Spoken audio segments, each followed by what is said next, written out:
very much indeed. We can cross now to Caversham in the UK and speak to Vitaly Shevchenko, the Ukrainian expert at BBC Monitoring. You've been following all the events here over the past few hours, indeed that speech by Yulia Tymoshenko. What has the reaction been internationally to these events? Yes, it's been another day of momentous events in Kiev, thankfully largely peaceful, and no blood has been spilled today as far as we know.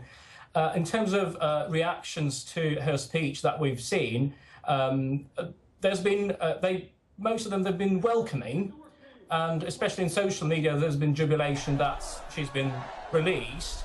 However, and this is different from 2004, from the time of the Orange Revolution, this welcome is qualified, and protesters and opposition activists in social media are saying that our job is not done, and we need to push for true democracy in Ukraine, and for those who are guilty of the bloodshed that we've seen this week, they need to be punished. And if we look at the media in Ukraine and in the region, it's been an emotional roller coaster this week. We've gone from despair and shock and disbelief at the bloodshed on Tuesday and Wednesday to hope yesterday, when the EU brokered deal was signed between the president and the three opposition leaders, to absolute jubilation today. However, as Alexis said earlier,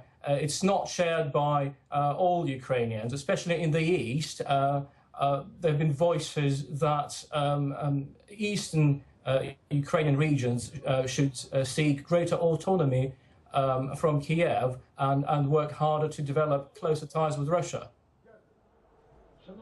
Well, yeah, I just going to ask you, I mean, how much support has there been for President Yanukovych? Because in his heartlands, the protesters, the demonstrators here, are seen as people who are usurping democracy.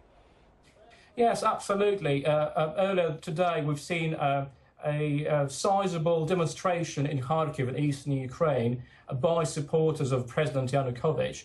And also in the media, there are always voices, especially in the East, saying that he is a democratically elected president and he was toppled unconstitutionally, and the people who did that are extremists and rebels who need to be taken to court for that.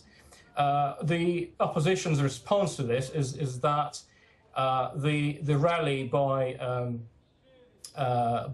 government supporters in Kharkiv was not entirely voluntary, and public sector workers were bussed in and effectively forced to take part, and that is an allegation made by the opposition in Ukraine. Vitaly Shevchenko at BBC Monitoring in Caversham in the UK. Thank you very much indeed.